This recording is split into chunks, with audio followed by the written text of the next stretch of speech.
pendapatan mereka. Saya pikir perjuangan kita ini masih panjang dalam menyuarakan problematika yang sangat besar pada saat ini. Mungkin nanti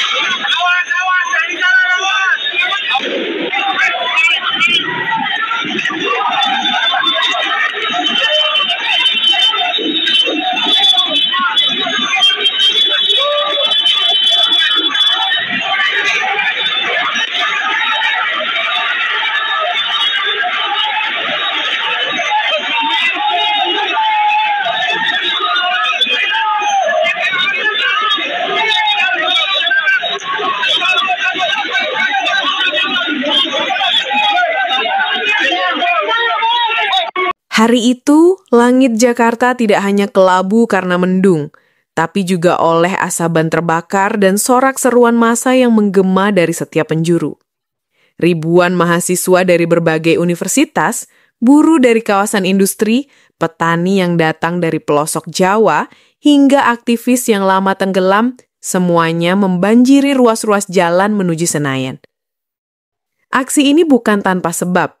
Sebuah rancangan undang-undang kontroversial baru saja diloloskan DPR hanya dalam waktu 12 jam sidang kilat, tanpa partisipasi publik, tanpa debat terbuka.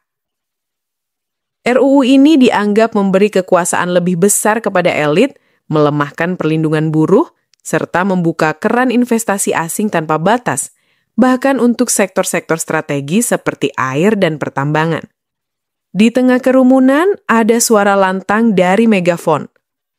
Dewan bukan wakil rakyat, mereka hanya wakil modal.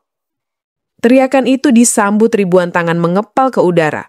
Bendera merah putih berkibar dari helm para mahasiswa, tulisan-tulisan di kardus dan kain, reformasi di korupsi, wakil rakyat atau wakil oligarki, dan yang paling mencolok, cabut RUU pengkhianat. Pihak kepolisian telah memblokade beberapa jalan utama. Namun jumlah massa membuat barikade tidak mampu membendung. Di beberapa titik terdengar ledakan gas air mata.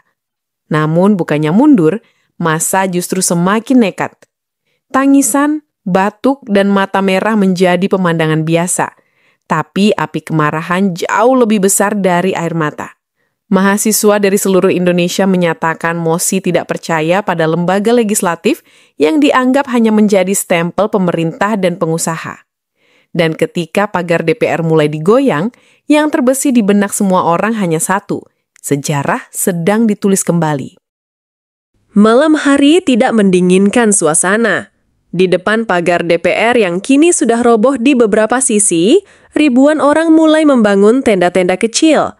Kita bermalam di sini, ujar salah satu orator dari atas mobil komando. Suara tepuk tangan dan sorak-sorai membahana. Di sisi lain, situasi di dalam kompleks DPR berubah menjadi kubu pertahanan. Anggota dewan diperintahkan tidak keluar, rapat-rapat internal dibatalkan, dan beberapa dari mereka bahkan dievakuasi lewat jalur bawah tanah yang jarang digunakan. Media sosial meledak. Tagar hashtag DPR diserbu dan hashtag wakil rakyat takut rakyat menjadi trending topik global. Para influencer, musisi, komedian, bahkan mantan pejabat ikut menyuarakan dukungan terhadap aksi tersebut. Ini bukan sekadar protes, tapi gerakan moral. Rakyat telah muak. Ketimpangan semakin melebar, subsidi dipotong, dan elit makin kaya. Dan ketika mereka yang terpilih untuk memperjuangkan suara rakyat justru memilih diam atau memihak modal, maka hanya ada satu cara untuk mengingatkan, didatangi langsung. Di tengah keramaian, seorang buruh tua dengan wajah penuh peluh dan bekas luka kerja bertanya lirih, "Apa salahnya kami cuma ingin hidup layak?" Suara itu tenggelam dalam gemuruh ribuan lainnya, tapi kalimatnya menancap tajam ke hati.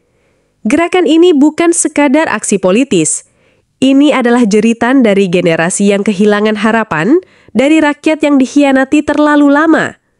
Saat malam menua, lampu-lampu tenda dan obor-obor kecil menyala. Di depan gedung DPR, rakyat berjaga, bukan untuk merusak, tapi untuk mengawal, agar pagi esok tidak kembali diatur oleh mereka yang lupa siapa yang memilih mereka. Pagi menyingsing dengan hening yang aneh. Di depan gedung parlemen, para demonstran masih berjaga, sementara di dalam rapat darurat digelar.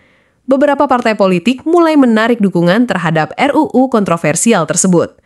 Ada tekanan internasional, tekanan media, dan yang lebih besar, tekanan moral.